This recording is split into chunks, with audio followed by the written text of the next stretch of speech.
Good morning, folks. What's up? This is Weston with Tussey Landscaping coming back at you. And Hang on, I want to see you do that one more time. You're such an idiot. There's a reason he didn't let me hold the camera off. And... Exactly. Alright, I will be nice from now on, I promise. Oh, okay.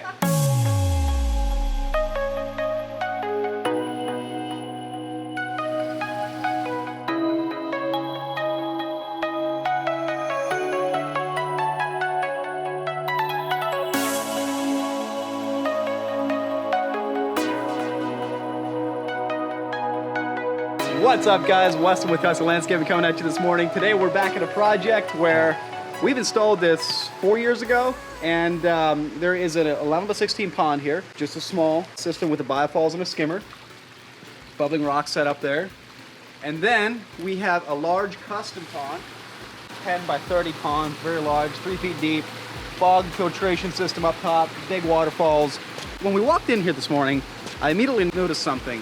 And what I want to show you, people think that the bigger something is, the harder it is to take care of. And that's not the case with water features. In fact, just the nature of a natural ecosystem, the smaller a body of water is, the more volatile it is, which in turn, the more difficult it is to take care of in terms of maintaining a stable water quality.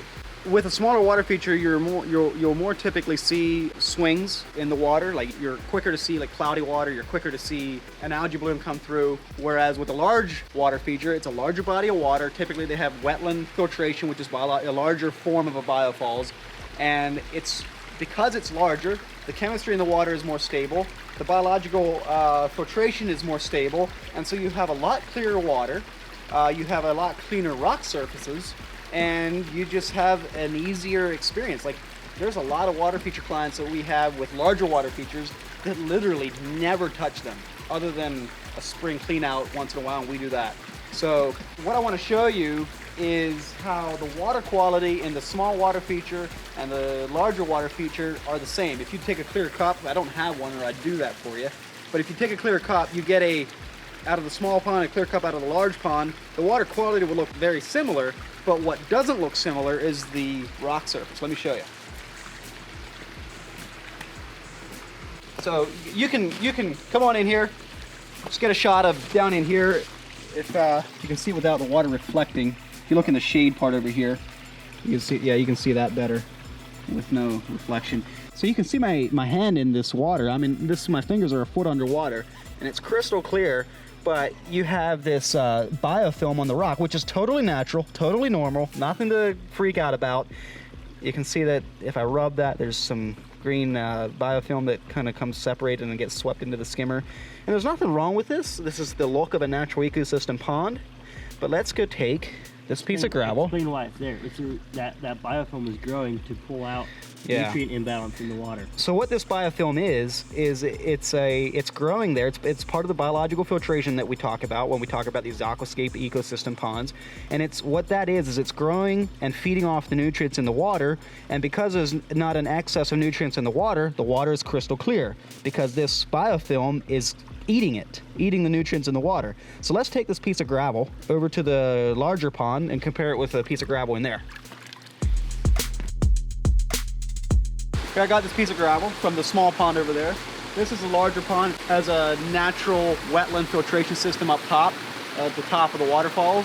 So what that means is it's literally got 30 times the biological filtration space that a biofalls does, and that's just because it's a larger body of water. You don't need a biological wetland filter like that on a small pond, but all I'm trying to say is it's more stable. The larger a body of water is, the more stable it is. So check this out. So here I got this piece of gravel from the small pond.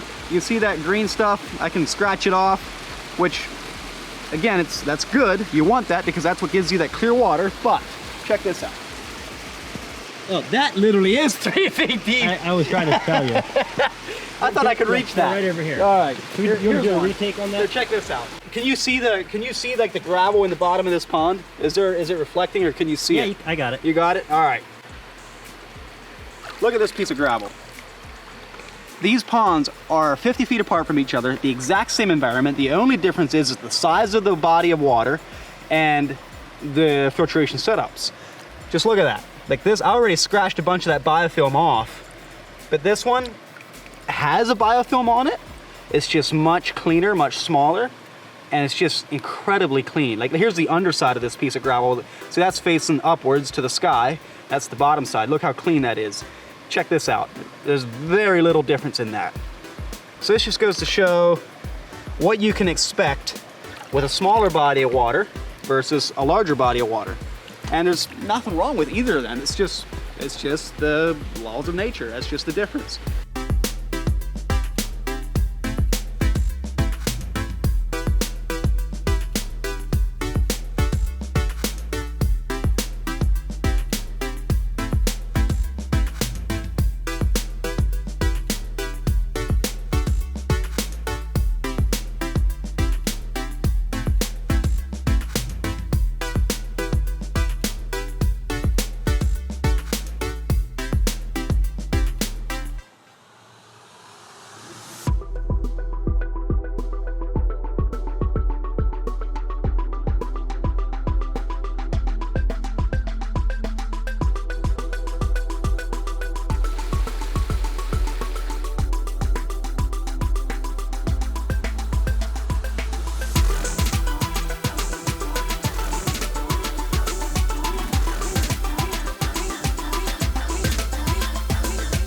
So when you're trying to decide what water feature is right for you, don't be scared of a larger pond or a larger waterfall because you're scared of how hard it might be to take care of. It's really the opposite. The larger the body of water, the easier it's going to be for you.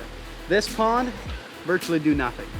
This pond, you might have an algae bloom once in a while or deal with a little bit more green biofilm on the rocks. That's just the nature of it. And as always, there's a lot of different factors that play into this that real world experience teaches you. So we encourage you to talk with us if you have questions trying to decide what water feature you want.